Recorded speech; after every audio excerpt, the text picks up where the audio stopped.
Electricity is only noticed when it disappears. When it flows normally, it has no personality. It hums behind walls, runs through cables, lights rooms without asking questions. People do not thank it. Armies do not salute it. Commanders rarely mention it in speeches. But the moment it fails, even briefly, everything that depends on certainty begins to hesitate. In occupied Lithuania, electricity was never meant to hesitate. By the time the war reached the Baltic states, the occupying army had learned from earlier campaigns. They understood that control was not only about soldiers and weapons, it was about rhythm, schedules, signals, communication moving at predictable intervals, orders leaving one building and arriving at another without interruption, vehicles dispatched on time, reports received on time, power flowing continuously, invisibly, reliably. The lights did not matter, the radios did. So the electrical grid became something closer to a strategic asset than a public utility. Substations were guarded, transformers were cataloged, load schedules were reviewed. Failures were recorded, categorized, analyzed. Any disruption longer than a few minutes triggered reports. Any blackout large enough to be seen from outside a building invited questions. What no one expected was that the most disruptive failures would not look like failures at all. They would look like accidents that ended too quickly to understand. The first blackout lasted 40 seconds. It happened just before dawn, at a moment when the city was neither fully asleep nor fully awake. Radios were active, offices were staffed lightly, shift changes were in progress. The grid dropped, then returned as if nothing had happened. 40 seconds was not enough time to mobilize a response. It was not enough time to call a repair crew. It was barely enough time for operators to reset equipment and resume transmission. In the logbooks, it appeared as a brief voltage anomaly, a transient event, the kind that happens in aging infrastructure during winter months. No one was punished.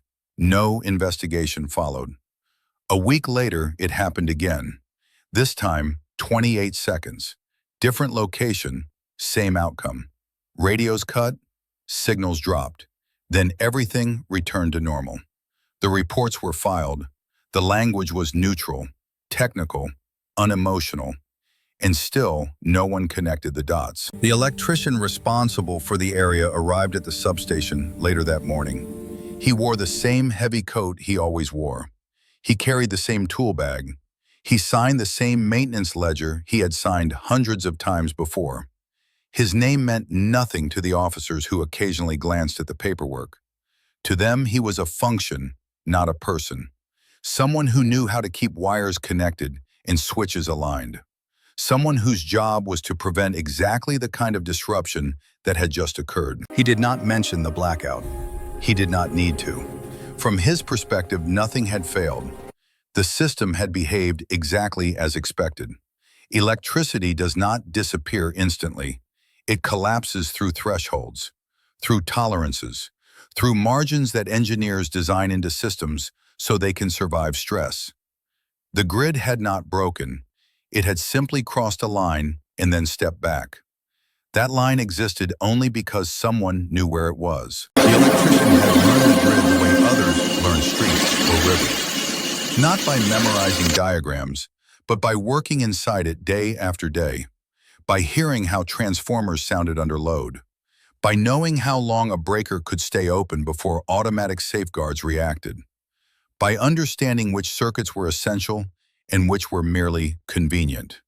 He knew which substations fed which buildings. He knew which lines were redundant and which were not. And most importantly, he knew when the system was most vulnerable, not to destruction, but to confusion. The army believed in force, in overwhelming presence, in visible control. The grid did not care about presence, it cared about balance. The electrician never described what he did as sabotage. He did not see himself as interfering with the war. He was not trying to destroy infrastructure or cripple the occupying forces. He was adjusting timing, introducing uncertainty, causing the system to hesitate, just long enough for humans to lose confidence in it. The third blackout occurred during a transmission window. Only the operators noticed. A message had to be resent. A confirmation was delayed.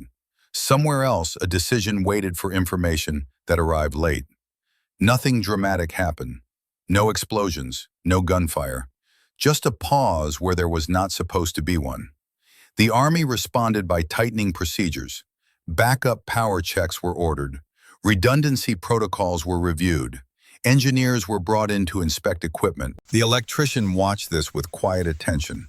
Complex systems respond to disruption by adding layers. Layers add delay.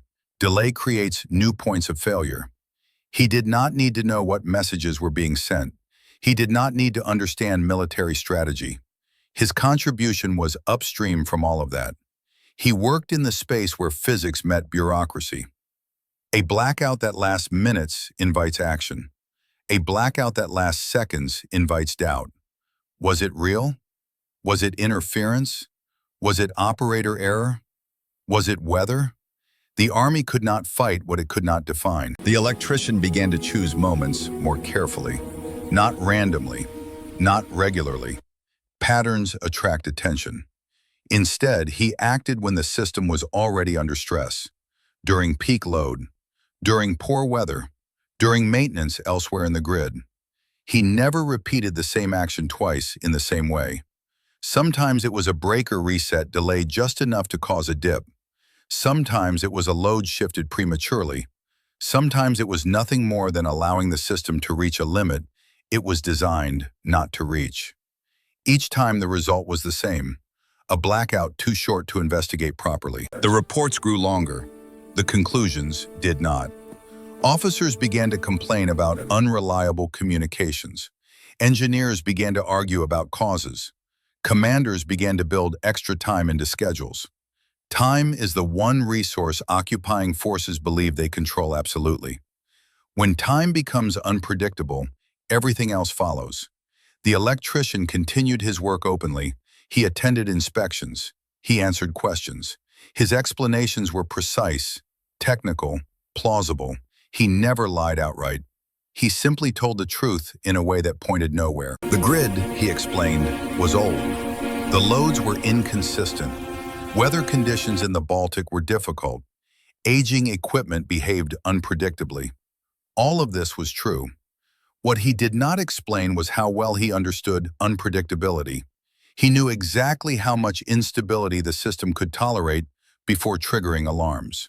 He knew how to operate just inside those limits. He knew that safety systems were designed to prevent catastrophe, not confusion. The blackouts continued. Not daily, not weekly, just often enough to erode confidence. Radios were checked twice before use. Messages were repeated. Orders were delayed for confirmation. Each delay was small, measured in minutes, sometimes seconds. But delays accumulate. The Army began to suspect sabotage, but sabotage implies damage, broken equipment, missing components, explosives, evidence. There was none.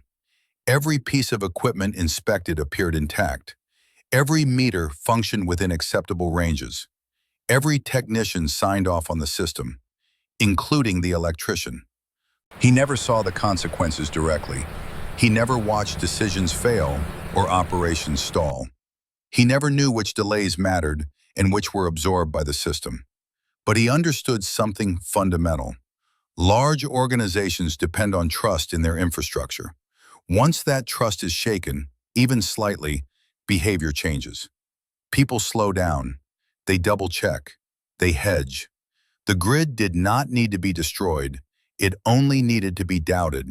And doubt, unlike damage, leaves no fingerprints. By the time the Army began discussing more aggressive measures, rotating personnel, replacing local technicians, increasing oversight, the electrician had already adjusted. He reduced the frequency, increased the subtlety, allowed weeks to pass without incident. Silence can be more convincing than disruption. The blackouts became stories instead of events, rumors instead of reports, something people remembered but could not prove. And still, the grid remained fragile in exactly the right way. The electrician never imagined himself as a hero. He never spoke about resistance. He never joined a network or passed information. He did not need to. He worked inside a system that assumed loyalty because it could not imagine anything else. And that assumption was the real vulnerability. This was not a story of explosions or firefights. It was a story of thresholds, margins, and timing, of how power, when concentrated too tightly, becomes brittle. The electrician knew that the most effective disruptions were the ones that looked like nothing at all. And that was only the beginning. By the time the army acknowledged that something was wrong, they could no longer agree on what that something was. The reports had accumulated quietly at first, isolated entries in maintenance logs, brief annotations in communications records, short explanations appended to otherwise routine documents. Voltage fluctuation, temporary loss of signal, cause undetermined, resolved automatically. Individually, none of them mattered. Together, they formed a pattern that refused to stay still long enough to be named. Commanders disliked that kind of pattern. It suggested a problem without offering a solution. Engineers argued that the grid was operating within acceptable parameters. Intelligence officers suspected interference but could not identify a method. Logistics blamed weather. Communications blamed aging equipment. Everyone blamed someone else's domain. No one blamed the electrician. He continued to arrive each morning before most offices open. He unlocked substations. He checked meters. He recorded numbers that looked exactly like the numbers that had always been there. His hands moved with the same economy they always had. He did not rush. He did not linger. He never appeared where he did not belong. From the outside, nothing about him suggested risk. Inside According to these readings, however, the system is operating at critical the margin for error levels. was shrinking. We need to adjust the As calibration on oversight these dials increased, the immediately. electrician noticed the first real change. Redundancy inspections were no longer announced in advance. Officers began appearing unannounced, accompanied by technical personnel unfamiliar with local infrastructure. Clipboards replaced casual conversation. Questions became more specific. He adjusted immediately. The next blackout did not involve his usual substations. Instead, it occurred downstream, triggered by a cascading imbalance that began elsewhere. The electrician had not touched the breaker responsible. He had only altered conditions earlier in the day, shifting loads subtly, allowing stress to build where it was least visible. When the blackout happened, he was not present. That mattered. Investigations tend to focus on proximity. Who was there? Who touched what? Who had access at the moment of failure? The electrician understood this instinctively. Systems fail at points of contact, but causes often originate earlier, upstream, in decisions that seem inconsequential at the time. The Army sent engineers from outside the region. They brought diagrams, instruments, and assumptions built on ideal conditions. The grid they encountered did not behave the way their models predicted. Local variations complicated their analysis. Weather, load, infrastructure age, too many variables to isolate quickly. They left with recommendations rather than conclusions. More redundancy, more reporting, more oversight. Oversight is not the same as understanding. The electrician noticed another change soon after. His logs were being reviewed more closely. Numbers were cross-checked, timestamps compared. Discrepancies, even minor ones, invited follow-up questions. So he removed himself further from the moment of failure. Instead of causing blackouts directly, he began influencing timing. He let maintenance elsewhere run slightly longer than scheduled. He delayed non-critical adjustments so that the system entered peak load periods closer to its limits. He stopped thinking in terms of switches and breakers. He thought in terms of probability. At a certain point, complex systems fail on their own. All he had to do was stop preventing that. Another blackout occurred during a storm. 35 seconds. A radio relay went down. Backup power kicked in late. Messages were resent. The storm took the blame. The electrician was at home. The army responded by increasing patrols around substations. Guards were posted, access points restricted, keys were logged more carefully. This made the system safer in theory. In practice, it slowed response times. Maintenance crews waited for authorization. Guards unfamiliar with equipment hesitated to allow access. Minor issues lingered longer than they should have. The grid grew less flexible. Flexibility is what allows systems to absorb shock. The electrician watched as the army unintentionally created the conditions he needed. Centralization replaced local judgment. Procedures replaced experience. The people who knew the grid best were increasingly sidelined in favor of those who followed instructions precisely. He followed instructions precisely.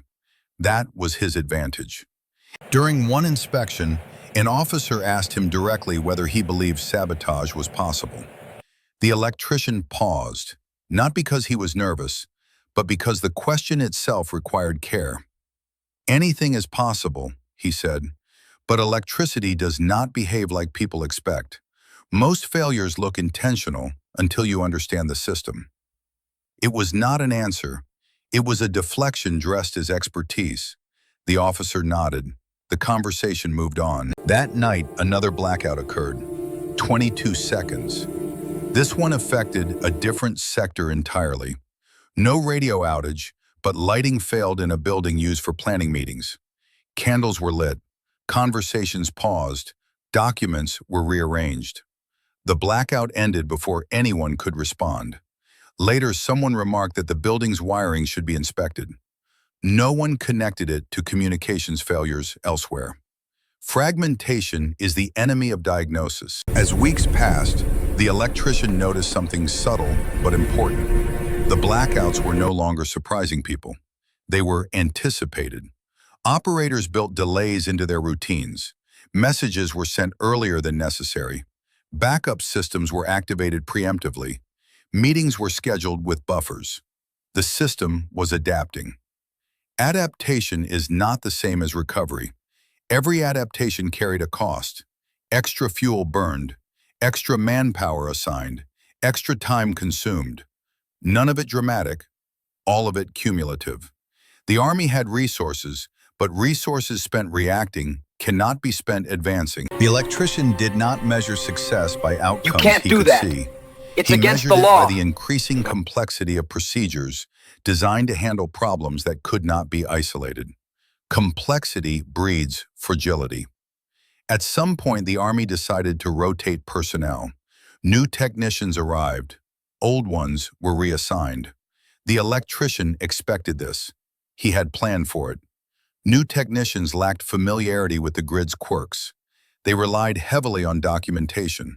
The documentation, while accurate, could not capture everything. Local knowledge takes years to accumulate.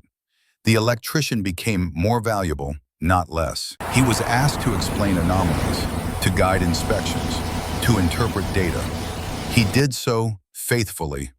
Every explanation was technically correct. Every conclusion reasonable. Every suggestion aligned with best practices. And yet the blackouts continued, shorter now, less frequent, more difficult to correlate. The Army began to suspect that the problem was systemic rather than malicious, that the grid itself was unreliable, that the region's infrastructure was simply not capable of supporting the demands placed on it. This was the most dangerous moment. When systems are blamed instead of people, solutions become structural. Replacements, overhauls, centralized control. The electrician knew that if the grid were rebuilt or fully replaced, his window would close. So he stopped. Not entirely, but enough to allow confidence to return. Weeks passed without incident, then months. The Army relaxed slightly. Oversight remained, but urgency faded. Attention shifted elsewhere. The electrician resumed his work carefully. A blackout here, a delay there. Never enough to reignite suspicion, just enough to prevent certainty. He understood that resistance was not about constant action. It was about timing. Eventually, the Army began to attribute earlier disruptions to a combination of weather, aging infrastructure, and operational strain. Reports reflected this consensus. Recommendations focused on long-term investment rather than immediate threat. The electrician read these reports when they crossed his desk. He saw his work reframed as inevitability. That was the goal. He never learned whether any single blackout changed a decision or altered an outcome. He never knew if lives were saved or operations delayed long enough to matter. He only knew that the system never fully stabilized. That was enough.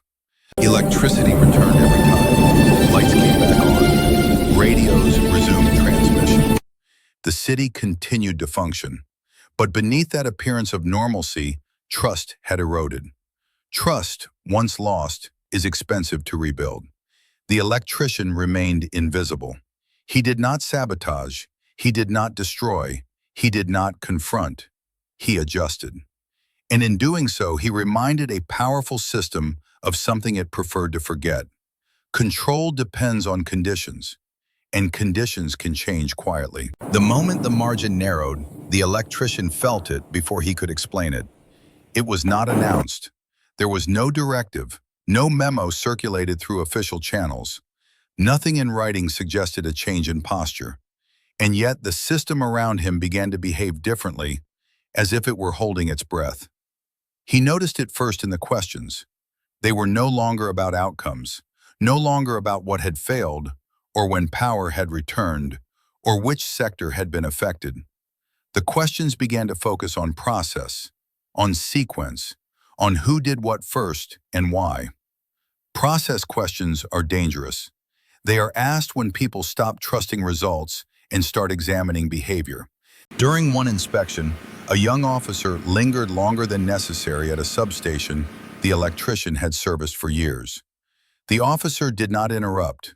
He did not accuse. He simply watched. How the electrician moved, how long he paused at each panel, how often his eyes returned to the meters. Observation without engagement is rarely benign. The electrician adjusted his pace, not slower, not faster, exactly average. The kind of movement that gives nothing to notice. The blackout that followed that week was not his doing. That was important. A relay failed in a district he had not touched in days. The cause was eventually traced to insulation degraded by moisture, an issue documented years earlier and never fully resolved. The failure was real, legitimate, unavoidable. And yet, when reports were filed, it was grouped with the others. Another unexplained outage. The electrician read the summary later and understood something critical. The system had crossed a threshold. It was no longer distinguishing between natural failure and induced instability. Everything had become noise. Noise is useful, but it is also dangerous.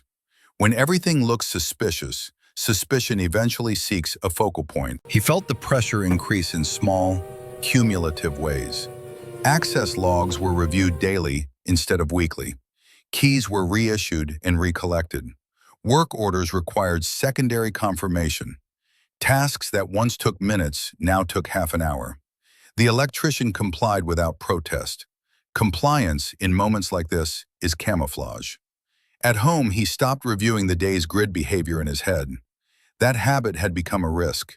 Familiarity breeds patterns, and patterns can be detected. He trained himself to disengage, to treat each day as isolated. This was difficult. He had lived inside the system for too long to pretend it was not there. Electricity hums even when it behaves. Once you learn to hear it, silence becomes suspicious. Another blackout occurred during a shift change. This one lasted less than 15 seconds. Too brief to trigger alarms properly, long enough to interrupt a secure transmission, short enough to be dismissed as a glitch. The electrician was present. That was a mistake. Not because he had caused it, he had not, but because presence invites association. The reports did not name him. They did not need to. His name appeared in the access logs. His signature was on nearby work orders. Association is often enough. 2 days later, he was called into a room he had never been asked to enter before. It was not an interrogation room. No harsh lights, no armed guards, just a table, 2 chairs, and an officer whose uniform was immaculate in a way that suggested distance from manual work. The officer did not accuse him of anything. Instead, he spoke about responsibility, about the importance of infrastructure, about how small disruptions can have outsized effects during wartime, about how systems depend on trust. The electrician listened. He answered questions truthfully, where he had been, what he had worked on, what he believed caused recent outages. He did not speculate. Speculation is another kind of pattern. When the meeting ended, the officer thanked him for his service and reminded him that further cooperation might be required. That phrase, might be required, stayed with him. From that day on, the electrician understood that invisibility was no longer guaranteed. He had become visible enough to be remembered, if not yet accused. This is the point where many stories turn dramatic, where someone escalates, or flees, or makes a final, decisive move. The electrician did none of those things. He reduced his involvement to the minimum possible. He performed only assigned tasks. He avoided optional interventions. He allowed minor issues to be handled by others, even when he knew he could resolve them faster. Letting inefficiency grow was safer than creating another unexplained event. The grid stabilized, superficially. No blackouts for weeks. The Army relaxed again, but not fully. The memory of uncertainty lingered. Procedures remained complex. Redundancy remained expensive. The system carried its scars quietly. The electrician felt something else too. Fatigue. Not physical exhaustion, but the wear that comes from sustained vigilance. From measuring every action not only by correctness, but by appearance. From living inside margins that grow thinner over time. He began to understand that resistance, even quiet resistance, has a cost. The question was whether the cost had already been paid. One evening, as he completed his log and prepared to leave, he noticed a change in the numbers that had nothing to do with his actions. Load patterns had shifted. Demand had dropped in sectors once considered critical. The Army was moving assets. This meant that whatever pressure his actions had applied, it was no longer central. The system was reconfiguring for reasons larger than him. That realization brought neither relief nor regret. It brought clarity.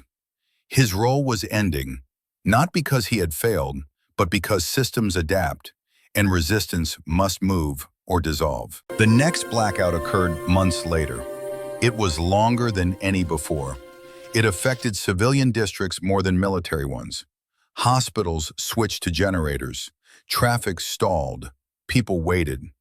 The electrician was retired by then, not officially, just reassigned to a position with no direct access to live infrastructure. A desk job, paperwork, training manuals. He read about the blackout in a report he was not meant to see, but did anyway. Cause undetermined. That phrase had become familiar. He understood then that his actions had not created a chain of events so much as loosened one. Others, unknown to him, had pulled at different points, some intentionally, some not. The system had been weakened, not by a single hand, but by accumulated adjustments, pressures, and adaptations. He was one of many, and that, perhaps, was the most important thing. When he left the building for the last time, there was no ceremony, no acknowledgement, no suspicion. The lights were on, the city functioned. Nothing marked the end of his involvement, which meant he had succeeded, because the most effective disruptions are those that cannot be dated, named, or cleanly attributed. They fade into history as instability. And instability, once introduced, rarely disappears entirely. Years later, long after the occupation loosened its grip and the language of authority softened, no one would be able to point to a single moment when the grid truly failed. There was no official collapse, no dramatic shutdown, no line on a chart that historians could circle and label as the beginning of the end. What existed instead was a gradual erosion of certainty. Engineers who reviewed archival reports from the period would notice something odd. Not errors, those were expected in wartime, but hesitation. Redundancy layered on top of redundancy. Procedures rewritten, not because they were wrong, but because no one trusted that they were right anymore. Schedules became conservative, margins widened. Backup systems were engaged more often than necessary, consuming resources that had once been allocated elsewhere. From the outside, it looked like caution. From the inside, it felt like doubt. The electrician never wrote his account. He was never interviewed. His name does not appear in resistance records, intelligence summaries, or post-war trials. If it appears anywhere, it is buried in employment rosters and maintenance logs. One technician among many, his handwriting indistinguishable from others. And yet the pattern he helped introduce persisted. Power fluctuations that could not be modeled precisely. Failures that occurred just outside predictive thresholds.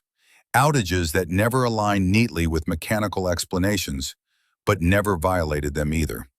The system learned to live with uncertainty, and that learning changed how it behaved. Military planners prefer systems that can be measured. They rely on predictability not because it is comfortable, but because it is necessary. Logistics, communications, command structures. These things depend on timing that can be trusted. When timing becomes approximate, decisions slow.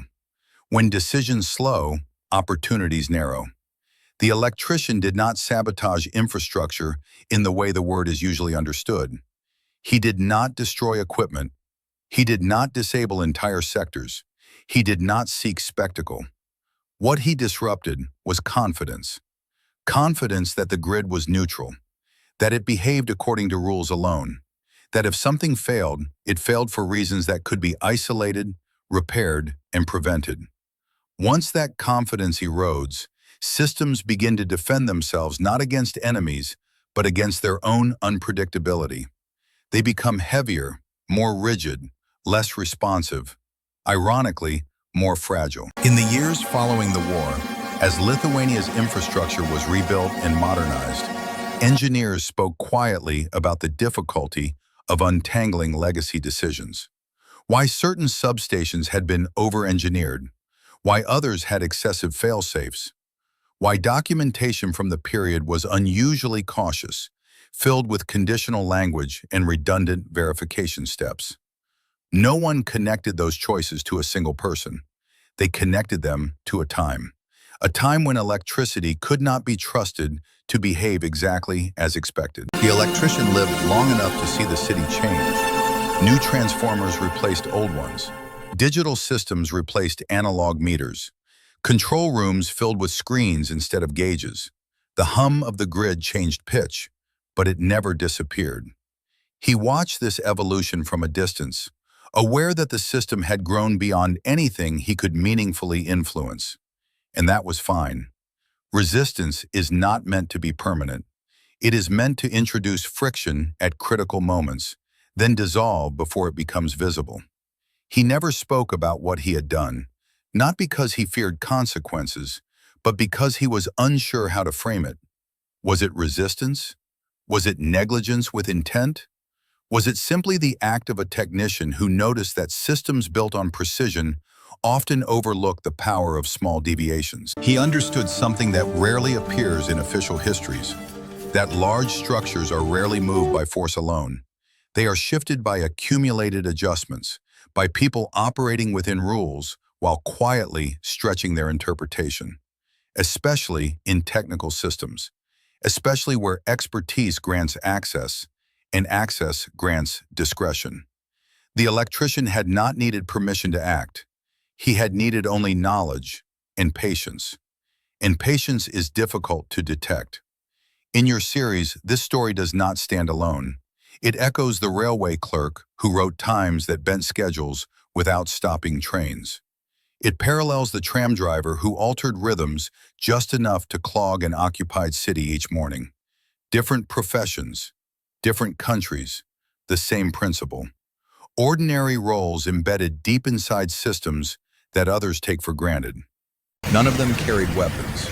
None of them issued commands. None of them appeared in photographs. But all of them understood something fundamental: that systems are not only made of machines and rules, but of assumptions. And assumptions can be disrupted without being broken. That is the uncomfortable truth behind stories like this one. Occupation relies on the idea that control is total, that every variable can be measured, every risk mitigated. But technical systems always contain gray areas, moments where human judgment fills gaps that machines cannot. Those moments are quiet. They are easy to overlook. And they are where history sometimes bends. The Baltic Electrician did not change the outcome of the war by himself. No single action ever does. But he contributed to a condition, a persistent, low-level instability that forced a powerful system to waste energy managing itself. That wasted energy mattered, not in headlines, not in monuments, but in delays, in miscalculations, in decisions postponed because certainty was no longer absolute. This is why stories like his are difficult to tell. They lack drama in the conventional sense. They resist neat conclusions. They offer no clear victory, only subtle consequence. And yet, they reflect a form of resistance that appears again and again in history, especially in places where open defiance is impossible. When control is overwhelming, resistance becomes technical. When surveillance is constant, resistance becomes procedural. When violence is futile, resistance becomes quiet. If you step back far enough, you begin to see that wars are not only fought by soldiers and generals, but by clerks, drivers, electricians, people whose jobs sit at the intersection of reality and record. People who understand that sometimes the most meaningful disruption is not a shutdown, but a flicker, a momentary loss of certainty, a question the system cannot answer. And once that question exists, it never fully goes away. That is what the electrician left behind, not darkness, but doubt. And in systems built on absolute control, doubt is corrosive. Most power does not fail all at once. It weakens slowly, through small uncertainties that no one can fully explain. This was not a story about destruction. It was a story about restraint, about someone who understood a system well enough to make it doubt itself. If you want to keep exploring these quiet forms of resistance, the hidden pressure points inside ordinary work, subscribe to the channel. Not to celebrate conflict, but to remember that history often shifts in places that never make the headlines.